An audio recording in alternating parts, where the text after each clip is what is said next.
नमस्कार प्रेक्षकांनो, पाठराखीण मालिकेमध्ये आज आपण नुसता गोंधळच पाहणार आहोत.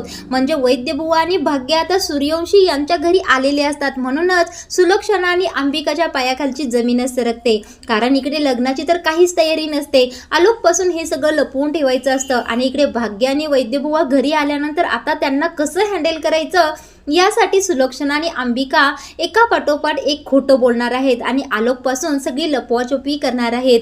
तर आजच्याच भागामध्ये आपल्याला प्राजक्ता सूर्यवंशी यांच्या घरी आलेली पाहायला मिळणार आहे. तर नेमका हा सगळा काय प्रकार आहे ते आपण जाणून घेऊया. पाठराखीण मालिकेमध्ये एक प्रश्न तर उरतोच प्रेक्षकांनो, त्याबद्दल तुम्ही सुद्धा कमेंट करून सांगा तुमचं मत. इथे आता आलोक आणि प्राजक्ताचं लग्न तर ठरलं आहे, पण मुलगा मुलगीच्या गळ्यामध्ये मंगळसूत्र घातल्याशिवाय लग्न होणं तर शक्यच नाही. पण इथे मुलग्याला तर माहीतच नाही की माझं लग्न या प्राजक्ताबरोबर व्हायला लागले. तर लग्न म्हणजे काही खेळ नाही, पण या मालिकेमध्ये लग्नाची नेमकी प्रोसेस कशी दाखवणार आहे तेच आपण येणाऱ्या भागांमध्ये पाहणार आहोत. तर प्रेक्षकांनो, आपण आता आजच्या भागामध्ये पाहत आहोत की अंबिका आता हळद लावण्यासाठी आलोक जवळ आलेली असते आणि त्याला म्हणत असते की आलोक, हे धर, तुझ्या चेहऱ्याला हळद लाव. त्यावेळेला आलोक म्हणत असतो, अगं छोटी आई, काय बोलतेस तू? मला हळद लावायला सांगतेस का?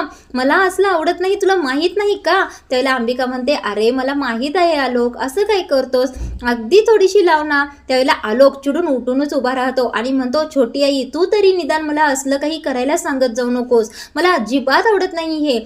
त्यावेळेला अंबिका खोटं बोलते, म्हणत असते की अरे आलोक, किती प्रदूषण वाढलं आहे आणि आपल्या चेहऱ्यावर त्याचा वाईट इफेक्ट होतो, म्हणूनच मी हा एक फेस पॅक बनवला आहे तुझ्या चेहऱ्यासाठी. त्यावेळेला आलोक म्हणत असतो, छोटी आई, तुला माहित आहे मला असलं काही आवडत नाही. त्यावेळेला अंबिका आलोकवर जबरदस्ती करत असते, पण आलोक काही केल्याने ऐकत नाही आणि रागाने त्याच्या रूम मध्ये निघून जातो. आता या आलोकने इकडे तोंड फुगवलेलं असतं आणि प्रीती आणि श्रेयसला मात्र हा तमाशा पाहताना खूपच आनंद होत असतो. आता इकडे हे घरामध्ये चाललेलं असतं. तेवढ्यातच दारामध्ये वैद्यबुवा आणि भाग्या दोघे जण आलेले असतात. आता हे दोघे जण पायातील चप्पल बाहेरच काढतात आणि आतमध्ये येतात. इकडे आता सुलक्षणा मात्र आलोक हळद लावायला नाही म्हणत असतो म्हणून टेन्शनमध्ये असते. तेवढ्यातच भाग्या म्हणत असते की येऊ का आतमध्ये आम्ही सुलक्षणा मॅडम. आता हा आवाज ऐकून सगळेजण दरवाजाकडेच पाहायला लागतात. आता इकडे वैद्यबुवांच्या घरी या तृप्तीची चांगलीच कलकली झालेली असते, कारण तिला सूर्यवंशी यांच्या घरी जायचं असतं आणि प्रीतीशी ओळख करायची असते. म्हणून ती कौस्तुभला म्हणत असते, या भाग्याचं तर लय असते, मला जायला मिळत होतं आणि माझी संधी स्वतःकडे घेतली म्हणे. तर काय, आलोक संगे बोलायचं आहे, त्याचा खरा स्वभाव जाणून घ्यायचा आहे. काय गरज होती बरं या दोघांना जाण्याची? आपण दोघे जाणार होतो ना, तेवढीच मला संधी मिळत होती ना त्यांच्या घरी जाण्यासाठी. आणि तुझ्या नोकरीचं सुद्धा आपण बोललोच असतो की त्यांच्या बरोबर. त्यावेळेला कौस्तुभ म्हणत असतो, अगं तृप्ती, असं काय करतेस? अगं त्या दोघांचं काम आहे म्हणून तर ते गेलेत ना, अगं जाऊ देत ना. अगं तो आलोक सनकी आहे, आपल्याला ऐकायला मिळाले, मग त्याची चौकशी करायला नको का? उद्या आपली प्राजू त्यांच्या घरी लग्न करून जाणार आहे आणि मागे पुढे काही प्रॉब्लेम झाला तर काय करायचं बरं? आता ही तृप्ती म्हणत असते, अरे त्या आलोकमध्ये काही दोष असला म्हणून काय झालं बरं? एवढ्या श्रीमंत घरी तरी प्राजूचं लग्न होत आहे ना. आणि एक गोष्ट लक्षात ठेवा, जरी त्या आलोकमध्ये काही दोष असला तरी हे लग्न अजिबात मोडता कामा नये, कारण लग्न जरी प्राजूचं होत असेल तरी फायदा आपला होणार आहे कौस्तुभ, एवढं लक्षात ठेव. आता ही तृप्ती काय बोलते तिचं तिलाच कळत नसतं. आता कौस्तुभ म्हणत असतो, तृप्ती कायच्या काय बोलतेस? ती कौशिकची आई म्हणत होती तसं जर आलोक सनकी असेल तर प्राजूच्या आयुष्याचं काय होईल बरं? त्यावेळेला तृप्ती म्हणत असते, प्राजूच्या आयुष्याचं काही होणार नाही रे, जरी तो तसा असेल ना तरी तुझी प्राजू आहेच की सर्वगुण संपन्न, घेईल सगळं सांभाळून. आणि जरा आता स्वतःचा विचार करायला शिक, दुसऱ्याचा विचार सारखा करू नकोस, अशी ही तृप्ती कौस्तुभला शिकवत असते. तेवढ्यातच चारू हॉलमध्ये आलेली असते. आता चारूची लगबग सुरू झालेली असते. हळदीच्या कार्यक्रमाची ती तयारी करायला लागलेली असते. आता एवढ्यातच प्राजक्ता आलेली असते घरी आणि एवढ्यातच प्राजू घरी आलेली असते. आता इकडे प्राजू घरी आलेली असते. तिला पाहून तृप्ती जवळ लगेच धावत जाते. आता या तृप्तीला कधी एकदा सांगतोय प्राजूला की भाग्या आणि वैद्यबुवा तिकडे सूर्यवंशीच्या घरी गेलेत, असं झालेलं असतं. तेवढ्यातच आता चारू येते आणि प्राजक्ताला म्हणत असते, प्राजक्ता, ब्लाऊज व्यवस्थित फिटिंग झालं का गं? त्यावेळेला प्राजक्ता म्हणत असते, हो मामी झालं. त्यावेळेला चारू म्हणत असते, चल आता आपण हळदीची तयारी करूया, तुला तयार करायचंय ना? त्यावेळेला तृप्ती म्हणत असते, अहो असं काय करताय आई, मला तिच्याशी बोलू दे तरी थोडं. त्यावेळेला आता चारू म्हणत असते, नाही आता काही बोलायचं नाही, हळदीसाठी तिला तयार करायचं आहे. त्यावेळेला प्राजू म्हणत असते, अहो मामी असं काय करताय, मला हळदीसाठी तुझ्यासाठी भाग्या तयार करणार आहे ना, भाग्या कुठे गेली बरं? त्यावेळेला चारू म्हणत असते अगं भाग्या घरी नाहीये, मी तयार करते ना तुला. तर प्राजू म्हणत असते नाही, मला भाग्याच तयार करेल. त्यावेळेला चारू म्हणत असते अगं नाही, ती पार्लरला गेली, चल बरं मी तयार करते. असं म्हणून चारू प्राजूच्या हाताला धरून रूम मध्ये खेचत नाही. आता इथे सूर्यवंशी यांच्या घरी हॉलमध्ये सगळेच बसलेले असतात. तेवढ्यातच वैद्यबुवा आणि भाग्या तेथे आल्यानंतर अंबिका काय करते, हातातील हळदीची वाटी पटकन लपवण्याचा प्रयत्न करते. आता सुलक्षणा दोघांचं अगदी तोंड भरून कौतुक करते. आणि इथे एक आश्चर्य दाखवलं आहे, ज्या माणसाचं तोंड सुद्धा पाहायला सुलक्षणा तयार नसते त्याच माणसाला हाक मारते आणि वैद्यबुवांशी ओळख करून द्यायला लागते. म्हणजेच इंद्रजितला म्हणत असते अहो येता का जरा, आपले व्याही आले आहेत. आता हे ऐकून श्रेयश आणि सत्यमला तर हसूच आलेलं असतं. आता सुलक्षणा अशी अहो म्हणून हाक मारत आहे म्हटल्यानंतर इंद्रजितला सुद्धा आश्चर्य वाटतं, पण आता चेहऱ्यावर खोटं हसू आणतो आणि वैद्यबुवांच्या समोर येतो. इंद्रजित येतो आणि वैद्यबुवांना नमस्कार करतो. आता वैद्यबुवा सुद्धा इंद्रजितला नमस्कार करतात. आता सुलक्षणा म्हणत असते वैद्यबुवा साखरपुड्याच्या वेळी तुम्ही विचारत होतात ना की आलोकचे वडील कधी येणार आहेत, हे पहा तुम्ही अगदी चांगल्या वेळेत आला आहात, ते कालच आले आहेत लग्नासाठी. आता सुलक्षणा म्हणत असते इंद्रजित हे आहेत आलोकचे होणारे सासरे आणि हे आहे प्राजक्ताची बहीण. आता इकडे इंद्रजित आणि वैद्यबुवा दोघे हात मिळवणी करतात आणि छान हसत असतात. पण इकडे भाग्याच्या मनात मात्र चांगलाच विचार पडलेला असतो. आता ती सगळ्या घरातून नजर फिरवायला लागलेली असते आणि म्हणत असते एवढे मोठे श्रीमंत लोक हे आहेत आणि त्यांच्या मुलाचं लग्न आहे, घरामध्ये काहीच सजावट नाही, कोणीच पाहुणी मंडळी आले नाही. आता भाग्या म्हणत असते लग्न घर आणि इतकी शांतता, मला काहीतरी वेगळंच वाटत आहे जरा. तोपर्यंत इकडे प्राजक्ता हळदीसाठी छान तयार झालेली असते. प्राजक्ता खूपच सुंदर दिसत असते. आता इकडे प्राजक्ता स्वतःलाच आरशामध्ये पाहून हसायला लागलेली असते, खूप सुंदर दिसत असते ती. आता तेवढ्यातच प्राजक्ताच्या पाठीमागे तिचं प्रतिबिंब येऊन तिला हाक मारत असते. त्यावेळेला प्राजक्ता वळून पाहते, त्यावेळेला तिचं मन म्हणत असतं की प्राजक्ता आरशामध्ये पाहून स्वतःला हसत आहेस का, खूप खुश झाली आहेस का, काल मेहंदी झाली, आज हळद लागेल, उद्या लग्न आहे, पण जास्त स्वप्न पाहू नकोस, कारण तुझं हे लग्न सत्यातील लग्न होत नाहीये, तर तुझं हे लग्न नाही तर एक करार आहे, तू तुझ्या आयुष्याचा सौदा केला आहेस, हे विसरू नकोस. आता प्राजक्ताचं मन बोलत असतं की चांगल्या किंवा वाईट अर्थाने पण उद्यापासून तुझं आयुष्य बदलणार आहे, लक्षात आहे ना तुझ्या. आता प्राजक्ता स्वतःच्याच मनाचं ऐकण्यामध्ये मग्न झालेली असते. तेवढ्यातच चारू येते आणि पाठीमागून प्राजक्ताच्या खांद्यावर हात ठेवते. आता प्राजक्ता दचकते आणि पाठीमागं पाहते तर तिचीच मामी असते.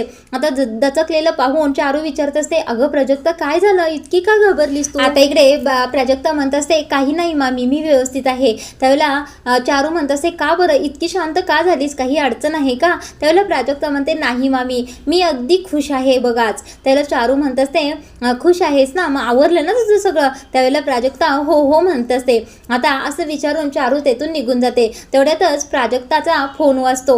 आता फोन घ्यायला जाते आणि बघते तर काय तृप्तीचा फोन असतो. आता प्राजक्ता म्हणत असते वहिनीने असं घरातल्या घरात मला का फोन केला आहे बरं, असं म्हणतच प्राजक्ता तृप्तीचा फोन उचलते. त्यावेळेला ही तृप्ती आता लगेच सांगायला सुरू करते अगं प्राजक्ता तुझी उष्टी हळद आणायला सूर्यवंशी यांच्या घरी आम्ही दोघंजण जाणार होतो ना, पण आम्ही जाऊच शकलो नाही बघ, कारण तिकडे हे बाबा आणि भाग्या गेले आहेत, आम्हाला जाऊच दिलं नाही त्यांनी. त्यावेळेला प्राजक्ता म्हणत असते काय हे दोघे गेले आहेत? त्यावेळेला तृप्ती म्हणत असते अगं हो त्यांनी जाऊच दिलं नाही आम्हाला, बघ बाई आता काय करायचं ते तूच ठरव, असं म्हणते आणि तृप्ती फोन कट करते. इकडे आता प्राजक्ताला चांगलंच टेन्शन आलेलं असतं. आता इथे प्राजक्ता म्हणत असते जे नको असतं तेच कसं काय घडतं काय माहित, लग्न अगदी उद्या आलंय, अगदी तोंडावर आलं आहे आणि हे दोघेजण तिकडे गेलेत. आता त्यांना जर आलोक सरांचं सत्य कळालं तर सगळा गोंधळ होऊन जाईल, नाही नाही काहीतरी करायलाच हवं अशा विचारात असते. तोपर्यंत इकडे वैद्यबुवा सुलक्षणाला म्हणत असतात की आम्ही आलोकची उष्टी हळद नेण्यासाठी इथे आलो आहोत. हे ऐकून सुलक्षणाला धक्का बसतो. आता नेमकं काय करावं काय नाही ते सुचतच नसतं. तेवढ्यातच ती विषय बदलते आणि म्हणत असते की वैद्यबुवा तुम्ही असे का उभे राहिले आहात, चला ना बसा इथे बसा, असं म्हणून भाग्या आणि वैद्यबुवांना जबरदस्ती तिथे सोप्यावर बसवतात. आता वैद्यबुवा बसल्यानंतर सुलक्षणा म्हणत असते वैद्यबुवा साखरपुड्याच्या वेळी तुम्ही इंद्रजितना भेटला नव्हतात ना, मग आता थोड्या गप्पा मारा नंतर आपण बोलूया की. त्यावेळेला सुलक्षणा इंद्रजितला म्हणत असते इंद्रजित साखरपुड्यामध्ये वैद्यबुवांनी एक चांदीचं नाणं तुमच्यासाठी दिलं होतं, मी तुम्हाला दाखवलंय ना, आठवतंय की नाही? त्यावेळेला इंद्रजित खोटंच बोलतो. तो म्हणत असतो हो हो दाखवलंय ना, पण त्याची काही गरज नव्हती की वैद्यबुवा. त्यावेळेला वैद्यबुवा म्हणत असत, अहो असू देल, आता आपण व्याही होणार आहोत ना. आता सुलक्षणा जे काही बोलत असते ते ऐकून इंद्रजितला तर कळायचंच बंद झालेलं असतं आणि प्रीती आणि श्रेयस तर आश्चर्य करत असतात की ही बाई एवढं खोटं कशी बोलू शकते. आता सुलक्षणा म्हणत असते की वैद्यबुवा, इंद्रजितनं खूप कामं असतात आणि वेळच नसतो, पण मीच त्यांना फोन करून इकडे बोलवून घेतलं. एका मुलाच्या लग्नाला जर वडील नसतील तर ते काही बरं दिसणार आहे का? त्यावेळेला वैद्यबुवा म्हणतात, हो हो नक्कीच, ते काही बरं वाटणारच नाही ना. आता वैद्यबुवा म्हणत असतात, इंद्रजित तुम्ही कधी आलात बरं? त्यावेळेला इंद्रजित अडकळतच उत्तर देतो, हे काय मी कालच आलो आहे. त्यावेळेला सुलक्षणा स्वतःच्या मनात विचार करत असते की या दोघांना आलोकची उष्टी हळद हवी आहे आणि या दोघांना देऊन लवकरात लवकर इथून घालवलं पाहिजे, नाहीतर आलोक पुन्हा काहीतरी गोंधळ घालेल.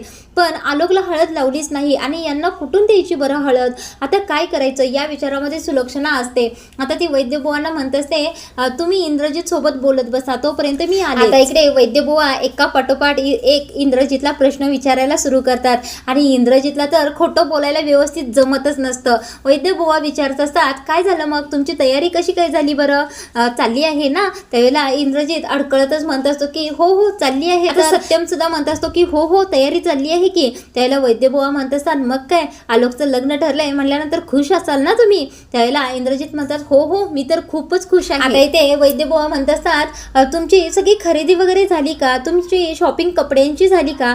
त्यावेळेला सत्यम म्हणत असतो, हो हो आम्ही सगळ्यांची कपड्याची खरेदी झाली आहे. इंद्रजित सुद्धा म्हणत असतो की हो आमची सगळ्यांची शॉपिंग झाली आहे. आता इथे सत्यम आणि इंद्रजित दोघांना सुद्धा खोटं बोलायला जमत नसतं. आता भाग्या म्हणत असते, काका तुम्ही कालच आलात ना, मग तुमची खरेदी लगेच कशी काय झाली बरं? त्यावेळेला इंद्रजित म्हणत असतो, अगं हो झाली आमची खरेदी. त्यावेळेला भाग्या म्हणत असते, मला एक सांगा, आलोक जिजू उद्या काय घालणार आहेत बरं? त्यावेळेला आता पटकन सत्यम आणि इंद्रजित काय करतात, विषय बदलतात. लगेच ते म्हणायला लागतात की तुमच्या चहा पाण्याचा आपण काहीतरी बघूया, तुम्ही चहा घेणार की आणखी काय? आता इथे वैद्यबुवा म्हणत असतात, नको आम्हाला काहीच नको. आता भाग्या स्वतःच्या मनात विचार करते की या सगळ्यांच्या गप्पा चालू द्या, तोपर्यंत मी आलोक जिजूंना भेटायला जाते. असं म्हणून भाग्या आता उठते आणि आतमध्ये जायला निघते. तेवढ्यातच ही प्रीती पटकन भाग्याच्या आडवी येते आणि म्हणत असते, अगं भाग्या तुला काही हवं आहे का? कुठे निघालीस तू?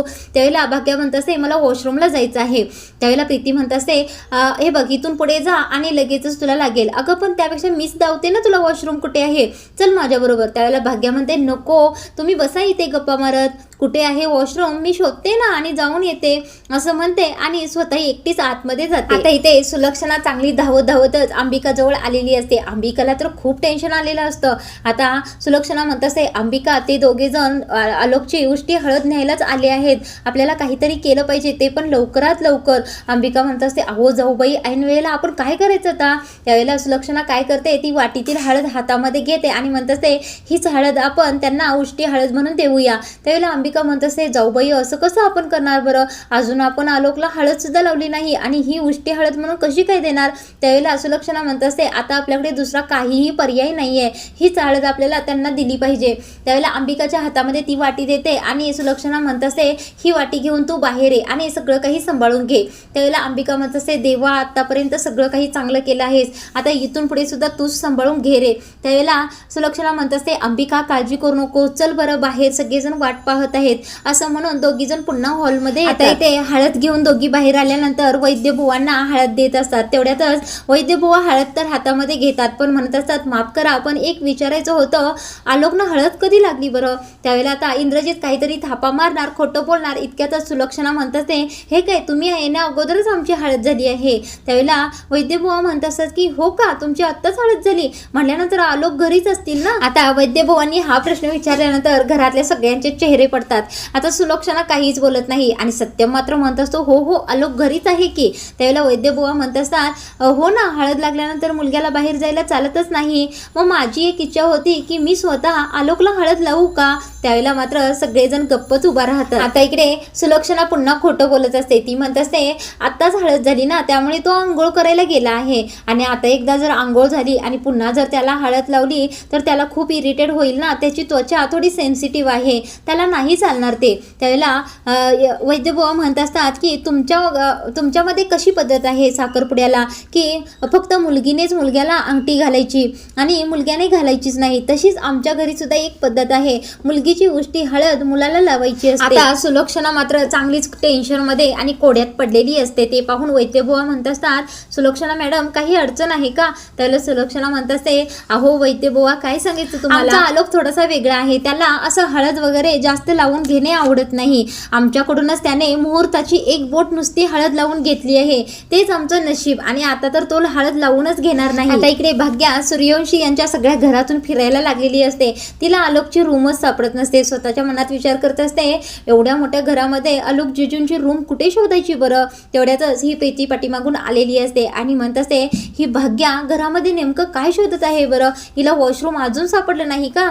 नाही, ही काहीतरी वेगळंच शोधत आहे. त्यावेळेला आता प्रीती स्वतःच्या मनात विचार करत असते की नाही, भाग्या इथे काहीतरी विचार घेऊनच आली आहे. तिला आलोकला भेटायचं असणार आणि आलोकशी तिची भेट घालून देणं माझं काम आहे. कारण भाग्याच्या मनामध्ये अजूनही आलोकच्या स्वभावाबद्दल काही ना काहीतरी संशय असणार हे नक्की, आणि माझ्यासाठी हीच संधी आहे. आणि त्या आलोकच्या समोर असं काहीतरी केलं पाहिजे की तो चांगलाच चौताळला पाहिजे. त्याचा खरा स्वभाव भाग्यासमोर आला पाहिजे. म्हणजे त्या लाडक्या प्राजूची लाडकी बहीण ही भाग्या स्वतःहूनच आलोक भाऊजींच्या बरोबर ठरलेलं लग्न मोडून टाकेल. आता इकडे वैद्यबुवांनी मात्र सारखा ठेकाच घेतलेला असतो की मला आलोकला भेटायचं आहे. इकडे आता वैद्यबुवा म्हणत असतात, ठीक आहे मीच आलोकला एकदा भेटून घेतो, असं म्हणून डायरेक्ट आतमध्ये घरात घुसत असतात.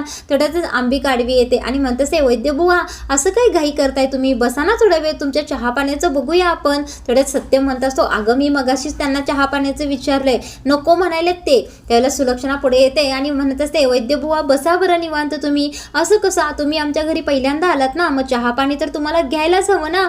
अंबिका जा बरं यांच्यासाठी चहा घेऊन ये. आता इकडे भाग्या बरोबर आलोकच्या रूम मध्ये निघालेली असते आणि ही प्रीती चांगलीच पाळतीवरच असते. तेवढ्यातच अंबिका येते आणि पटकन भाग्याच्या हाताला धरते आणि रूम मधून बाहेर खेचते आणि म्हणत असते, भाग्या तू इकडे काय करत आहेस? त्यावेळेला भाग्या म्हणत असते, मला वॉशरूमला जायचं होतं. त्यावेळेला आता अंबिका रागानेच प्रीतीकडे बघत असते आणि म्हणत असते, प्रीती भाग्या आपल्या घरामध्ये नवीन आहे. अगं पण तुला तर कळतंय ना कुठे काय आहे, तुला तर माहित आहे ना, तिला वॉशरूम तुला दाखवता येत नाही का? त्यावेळेला प्रीती शांतच उभी राहते. आता अंबिका म्हणत असते, जा बरं तू त्यांच्या चहा पाण्याचं बघ, मी भाग्याला कुठे वॉशरूम आहे ते दाखवते. आता प्रीती तेथून निघून जाते. आता इकडे अंबिका भाग्याला घेऊन गेल्यानंतर ही प्रीती काही शांत बसणाऱ्यातली नसते.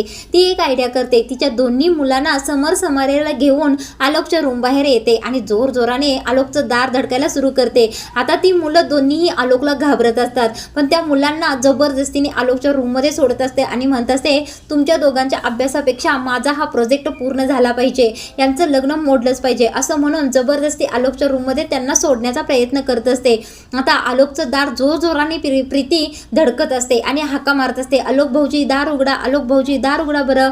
आता आलोक काय करतो, ड्रॉइंग करत असतो, ते सोडतो आणि जाऊन दरवाजा उघडतो. त्यावेळेला प्रीती पटकन दोन मुलांना घेते आणि आतमध्ये घुसते. त्यावेळेला आलोक म्हणतो, काय आहे बरं, काय झालं? त्यावेळेला प्रीती म्हणत असते, आलोक भाऊजी या दोघांना स्कूलमध्ये एक ड्रॉइंग प्रोजेक्ट दिला आहे आणि तो केला पाहिजे. मला तर ड्रॉइंग जमत नाही ना, आणि मला घरामध्ये खूप कामं आहेत. मग आलोक भाऊजी तुम्ही दोघांना या ड्रॉइंग शिकवाल का?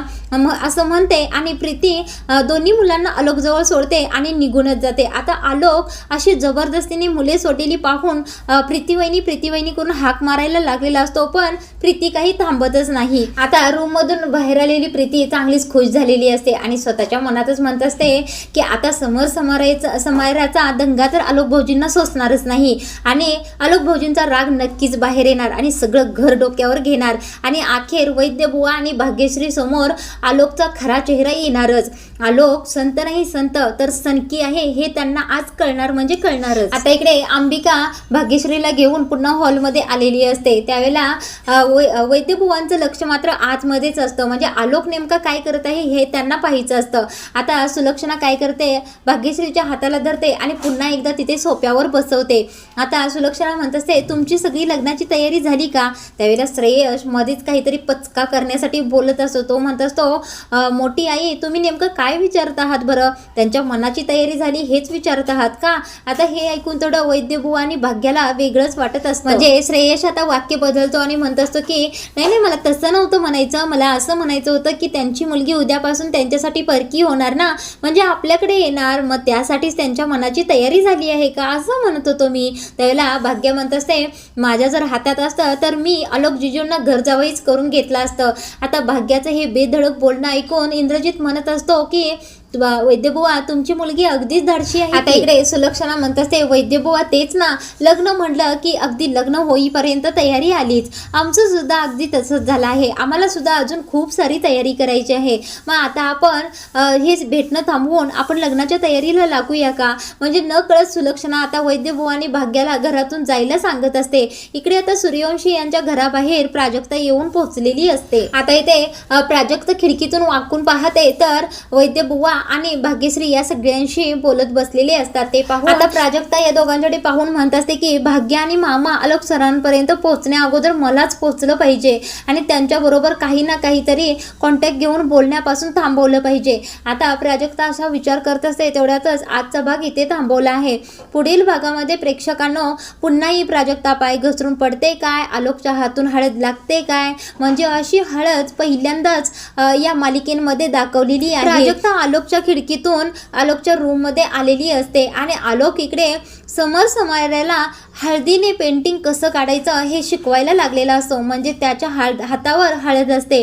तेवढ्यातच प्राजक्ता रूममध्ये आलेली असते आणि आलोक तिला पाहतो. आता आलोकने तिला पाहिल्याबरोबर प्राजक्ता पाय घसरते आणि पडत असते. तेवढ्यातच आलोक तिला धरायला जातो आणि तिच्या गालाला हळद लागते. आता प्राजक्ताला पडताना आलोकनं सावरलेलं असतं. त्याच वेळेला बरोबर वैद्यबुवा आणि भाग्या रूममध्ये आलोकच्या आलेले असतात आणि प्राजक्ता आणि आलोकला एकत्र पाहतात. त्यावेळेला भाग्या म्हणत असते प्राजू इथे काय करत आहे बरं. त्यावेळेला सुलक्षणा म्हणत असते की वैद्यबुवा तुम्हाला काय पाहायचं होतं ते तुम्ही पाहिलं ना, बघा आलोकच्या स्वतःच्या हाताने प्राजक्ताला हळद लागली आहे. आता सुलक्षणाला मात्र खूपच आनंद झालेला असतो.